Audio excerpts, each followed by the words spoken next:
If you and a fool has an argument, he succeeds. This is a Nigerian proverb. Thanks to the Nigerian people. This Nigerian proverb meant it is difficult to win an argument with a fool. And also, if you are someone who wants to win an argument under all cost, then you are also a fool.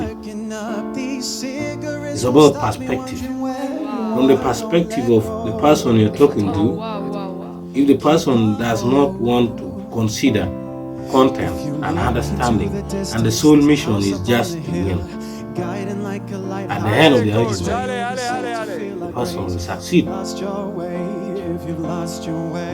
Because we'll find every reason to defend his or her answer.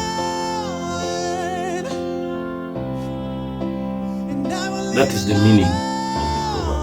Thank you.